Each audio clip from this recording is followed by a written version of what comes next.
Os maiores vexames brasileiros no Mundial do canal Storylab Futebol. Então bora lá reagir, deixa teu like, comenta e inscreva. Vamos agora.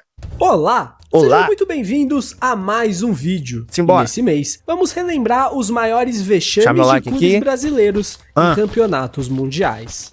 Está acontecendo a primeira edição do novo formato da Copa do Mundo de Clubes da FIFA. E para entrar no clima da competição, vamos relembrar cronologicamente cada um dos vexames que clubes brasileiros já passaram e ordenar eles em uma tier list, descobrindo assim qual o maior fiasco brasileiro em um mundial de clubes. Então, se você curtiu a ideia, não se esqueça de se inscrever aqui no canal, Se inscreve aí, galera. e hypar o vídeo para que o YouTube leve o conteúdo a mais pessoas. Então, chega de enrolação, vambora começar o vídeo. O Mundial de Clubes não é um torneio homogêneo, ele não manteve o mesmo formato desde sempre, muito pelo contrário. Se considerarmos aqueles torneios disputados entre o campeão da Liga dos Campeões versus o campeão da Libertadores, todas as derrotas de clubes brasileiros foram minimamente dignas, não há nada que mereça o rótulo de vexame. Em 2000, a FIFA começou a chancelar o torneio, e passou a convidar os times campeões dos países sede, mas os vencedores dos outros torneios continentais. Desde que essa mudança aconteceu, o Brasil se deu muito Cara, Corinthians ganhou, aí o Mundial em cima do Vasco, aí depois o São Paulo ganhou em cima do Liverpool, e o Internacional ganhou em cima do Barcelona, então. bem, e as 3 primeiras edições foram vencidas por times brasileiros. 2007, 8 e 9 não houve clube brasileiro vencendo a Libertadores, Não? o Caraca. que só voltou a acontecer em 2010. Então esses três aí, quem ganhou foi Boca Juniors, né? LDU de Quito e Estudiantes, então. E é aí que o nosso vídeo começa. 2010 Internacional versus Manzebi. O Nunca ouvi falar desse Internacional time. venceu a Libertadores de 2010. Passou por todos os mata-matas pelo desempate, o gol fora. A vitória sobre o São Paulo nas semifinais já colocou o Colorado no Mundial daquele ano, pois o Chivas, o outro finalista, não era um clube da Conmebol. Portanto, não poderia representar a entidade no Mundial de Clubes. De qualquer maneira, os gaúchos venceram por um agregado de 5-3 e foram Caraca. bicampeões da América. A expectativa de todos era a grande final entre Inter e Agora, Inter. essa final nessa Libertadores do igual pra pôr aí os 8 gols, mano. Tá louco? 8 gols numa final. Cara, cagou demais, tá doido. Afinal, a Internazionale da Itália havia sido campeã da Liga dos Campeões da Europa de 2010. E até então, todas as finais de mundiais foram entre o representante europeu e o sul-americano. Só que antes tinha o Mazembe, da República Democrática do Congo. Ninguém Caraca, República Democrática do Congo, mano. Nossa, de lá que era esse time, mano. Caraca, então. Assim, a gente vendo aqui era pro Internacional ganhar, né, mano? Desse time é porque, tipo, um time de uma liga que ninguém conhece, uma liga mais fraca. E então era pro Internacional ganhar, mas infelizmente não ganhou, né? Como a gente sabe, né? cogitava a possibilidade do Inter não passar de fase. Seria apenas um jogo protocolar para pegar a vaga na final. Mas o que aconteceu naquele 14 de dezembro de 2010 foi um jogo atípico. Logo ao entrar em campo, ao invés de fazer aquela rodinha no meio, os jogadores do Mazembe se alinharam ajoelhados dentro da linha do gol. E para os supersticiosos, foi aquilo que impediu que o Inter abrisse o placar logo nos primeiros minutos. Bom, mas aí é um negócio diferenciado. Nunca tinha visto isso aí, não. Um time pegar e rezar dentro de um trave, né? Todo mundo aí, os 12 jogadores que entrar em campo, todo mundo reza na dentro da trave, dentro do gol e tal, pra eles ganharem, né, mano? Então, nunca tinha visto isso aí. Interessante, né? Como é que fala? Essa tradição aí que eles fizeram, esse ritual que eles fizeram ali antes do jogo e tal, de rezar, orar, pedir pra Deus e tal, ali dentro da trave do gol e tal.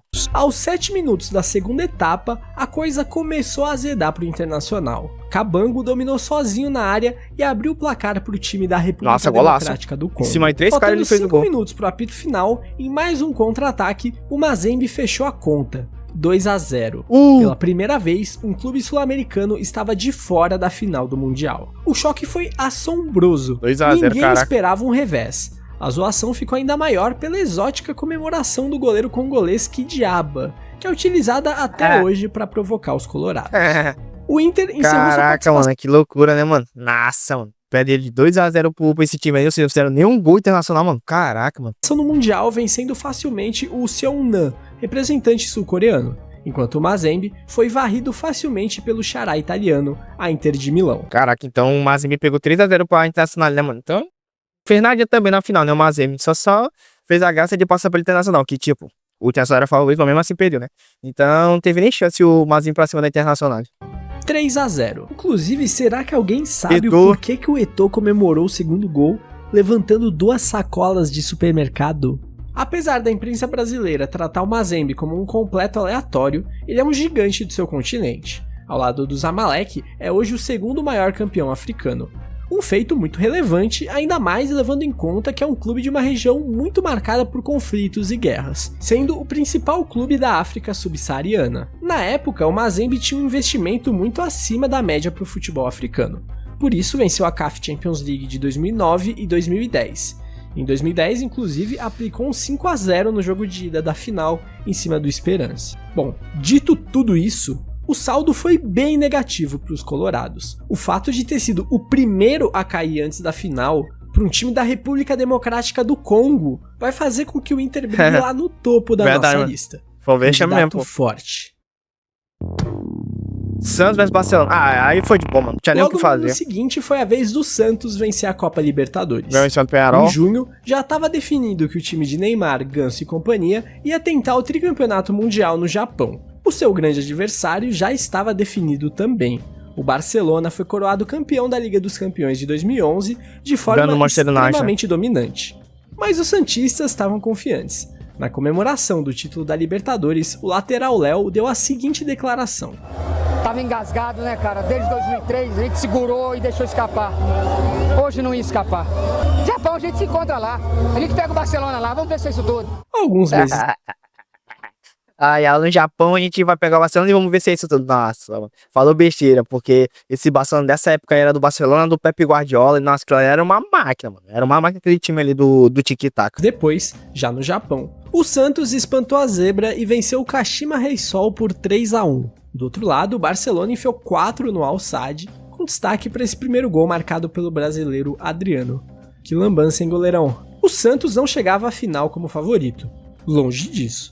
A expectativa era toda em cima do Barcelona, mas havia um fio de esperança de Neymar e Ganso surpreenderem para cima dos europeus. Mas esse time é isso do Santos, era Neymar, Borges, Ganso, aí Arouca, Henrique, Danilo, aí Léo, Durval, Edu, Draceno, Bruno Rodrigo e no gol era o Rafael Cabral. Aí do Barcelona vem Daniel Alves, Lionel Messi, Thiago Alcântara, Fábricas, Chaves, Iniesta, Busquets, Puyol, Piquet, Abidal e no gol Victor Valdes, que mais ou menos, mas você vai ver que o time muito, muito, muito forte do Barcelona nessa época, em comparação ao Santos, né? Mas a esperança meio que acabou com 20 minutos do primeiro 4-0, mano. O que houve Que foi um lapada. verdadeiro massacre. 4-0 fora o baile.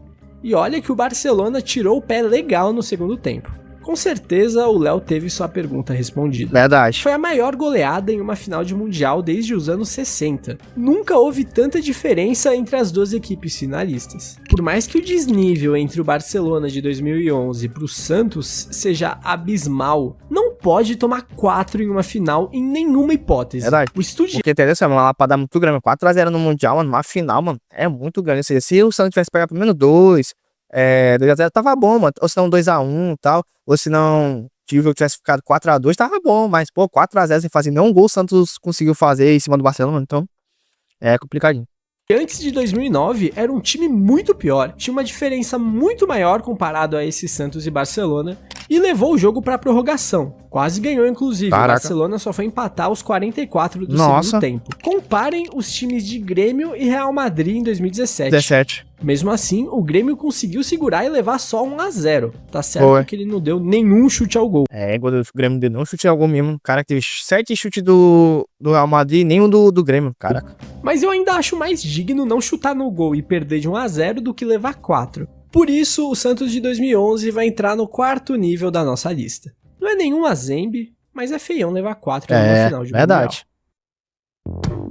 Atlético Mineiro versus Raja Casablanca. Esse eu Pulamos conheço. para 2013. O representante sul-americano era o Atlético Mineiro, que vencia pela primeira vez a Libertadores com uma campanha emocionante, com viradas para cima de Newell's e Olímpia nos jogos decisivos, ganhando assim o direito de disputar o Mundial daquele ano no Marrocos. Em dezembro, o clube já entrava nas semifinais, enfrentando o Raja Casablanca. Aí cabe um detalhe importante.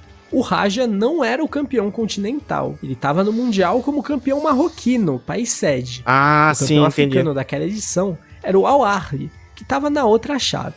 Porém, Beleza. mesmo assim, o Raja eliminou Monterrey, representante da CONCACAF, e avançou para as semifinais. O Atlético Mineiro era grande favorito e tinha um time muito melhor. Mas isso não se refletiu em campo, o Raja foi bastante superior e fez 3-1 no Atlético Mineiro, com o terceiro gol Caraca, saindo mano, de uma 3-1. tabelinha com o travessão. Nossa, Essa foi a segunda vez que um sul-americano caiu antes da final, para um time cê é louco, 3-1 o Atlético pegou, mano, pra esse time aí, entre aspas, fraco, né, esse tal de Raja Casablanca lá do Marrocos, então, bem complicadinha essa situação também aí do Atlético Mineiro, mano. que sequer campeão continental tinha sido. O Atlético se despediu do Marrocos vencendo o Guangzhou Evergrande da China por 3-2, o que não era mais que obrigação. Enquanto isso, o Bayern resolveu a parada com o Raja em 20 minutos e foi campeão mundial. 2-0 o Bayern É um ganhou. vexame com gosto diferente do Mazembe por não ter sido a primeira vez, mas tem um agravante de acabar caindo para um time que sequer campeão continental tinha sido. Verdade. Apesar disso, o Marrocos é uma região mais tradicional no futebol e o Raja jogava em casa. O Atlético deu sorte de não ter sido o primeiro, por isso o nível do seu vexame acabou sendo um pouquinho Caraca, botou do lado ali também do Internacional, né, mano? Do Internacional ter perdido pro time lá da África. Aí foi também colocado ali também o Atlético Mineiro do lado do Internacional, mano. Que loucura. menor comparado ao Inter. Palmeiras versus Tigres. Depois de 2013, houve um hiato de vexames brasileiros. Em 2016, o Atlético Nacional da Colômbia foi derrotado pelo Kashima Antlers na semifinal. E em 2018, o River Plate caiu precocemente para o Al Ain dos Emirados Árabes. Os brasileiros todos, apesar de não terem sido campeões, não foram humilhados ou voltaram para casa mais cedo. Isso até 2020. Esse foi o ano que o Palmeiras conquistou seu segundo título da Copa Libertadores ao bater o Santos na grande final. Porém, existe aqui um fator muito relevante: a pandemia. Desde 2017, o calendário da Libertadores foi levado para o final do ano, ou seja, o time teria menos tempo de distância entre a final e o primeiro jogo do Mundial. Até aí tudo bem. Porém, em 2020, com a paralisação, o calendário ficou todo encavalado. O Palmeiras foi campeão contra o Santos no dia 30 de janeiro e Beleza. entrava em campo na semifinal do Mundial no Catar uma semana depois, no dia 7 de fevereiro. Ah, isso aqui eu lembro, que eu achei esse jogo aí que o Palmeiras acabou perdendo pro Tigres mesmo, mano. Tigres meteu só 1-0 neles e ficou por isso mesmo. O jogo era contra o Tigres, que não é um adversário fácil. Quando os mexicanos jogavam a Libertadores, eles sempre engrossavam o caldo. O Verdão acabou eliminado por um gol de pênalti no comecinho do segundo tempo. Foi uma eliminação precoce, mas dadas as circunstâncias, dá pra passar um pano. Até que na disputa de terceiro lugar, Perderam o pro time Alviverde do teria pela frente do o Egito. Al Ahly do Egito. E o jogo não saiu do 0-0, levando a decisão para as penalidades, onde os egípcios venceram por 3-2 e ficaram com a medalha de bronze. Deu Dessa forma, o Palmeiras fazia a pior campanha brasileira na história dos mundiais. Todas as vezes que o time era eliminado precocemente, Ele ganhava o terceiro lugar. pelo menos vencia a disputa de terceiro e voltava para casa com o mínimo de dignidade. Pois é. O Palmeiras não só saiu sem nada, como não conseguiu marcar um gol sequer. Mesmo pois é. relevando por Tomou uma lapada do Tigre, depois tomou uma lapada do Al Ahly, que é lá do Egito. Caraca, só. Essa passagem aí do Palmeiras nesse mundial aí foi muito feia, mano. Foi muito complicado, tá louco. por conta de todo o contexto, e as duas derrotas serem para times grandes, encardidos, o fato de ser o primeiro a ter saído do Mundial de mãos atadas, o marco de pior campanha brasileira na história em um clube como o Palmeiras, que tinha a pressão de ainda não ter marcado gols no torneio, acaba sendo um vexame de proporções bastante consideráveis. Flamengo versus Al Hilal. Isso aí também eu Em assisti. 2022, o Flamengo fez uma excelente campanha na Copa Libertadores e conquistou sua terceira estrela de forma invicta. Na comemoração mais do que merecida, o até então vice-presidente de futebol do Flamengo, Marcos Braz, decidiu puxar o canto Real Madrid pode esperar. Real Madrid, pode esperar. Ora, vai chegar.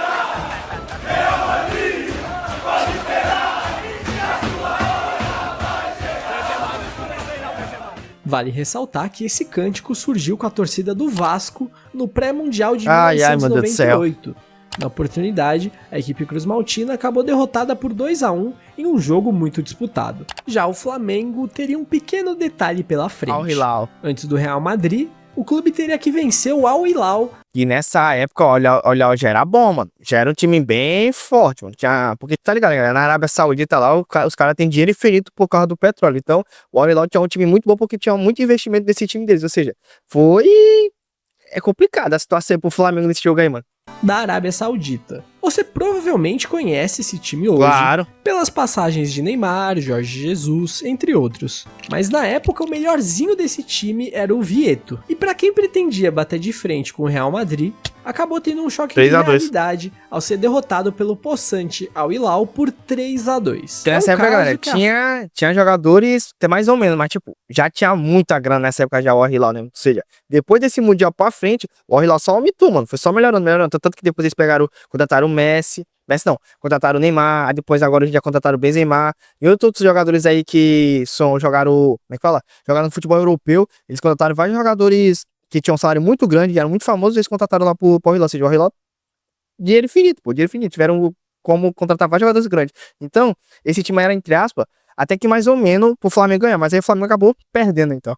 Fala aumenta a proporção do vexame, mas 2022 infelizmente já tinha se tornado comum ser derrotado nas semifinais. Por isso, embora o Marcos Braz tenha tentado, o vexame rubro-negro fica um pouco abaixo das demais eliminações nas semis.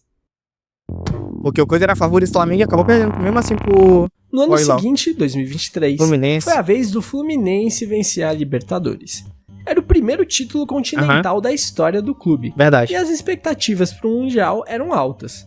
Ainda mais pelo grande duelo Diniz versus Guardiola. Mas primeiro, o Fluminense teria que passar das semifinais, que costumeiramente é o jogo mais nervoso. Mas eles conseguiram aprender com os erros do rival e venceram o Al Ahly por 2-0. Eis então que também é um time bom, hein? Al Ahly é um time bom, um dos maiores times lá do Egito, e passaram com tranquilidade na Fluminense desse time. De final. E foram pra final com o Manchester City. Contra Manchester City. Será que o estilo revolucionário de Fernando Diniz daria um nó tático no ultrapassado Guardiola? Todo suspense durou cerca de 40 segundos. Verdade, porque até vi a entrevista depois do Fernandinho dizendo que esse jogo parece que foi por 20 minutos, 30 minutos o Manchester City, né? Mas depois desses 30 minutos, entre aspas, 20, né, e tal, dali pra frente foi só ladeira abaixo do Fluminense, porque dali pra frente eles só tomaram o gol um atrás do outro. Tomaram logo 4-0 e acabou o jogo ali pro Fluminense. City logo abriu o placar, num erro na saída de bola, e o jogo que já era difícil ficou impossível para o time das Laranjeiras. A partida terminou com um amasso, 4-0. Goleada. Deu a lógica? Deu. Deu a lógica, verdade. É vexame? Como eu já elaborei melhor na parte do Santos, claro, não se toma 4-0 em uma final. Verdade. Por isso eles vão ficar juntinhos ali e tá de bom tamanho. Porque por esse jogo aí, pô, o favorito era o City, pô, e entre aspas tinha a esperança do Fluminense conseguir ganhar, né, por 1-0 e tal, e por cima e tudo, mas aconteceu a lógica, tomou logo 4-0 e acabou, né, o jogo pro Fluminense.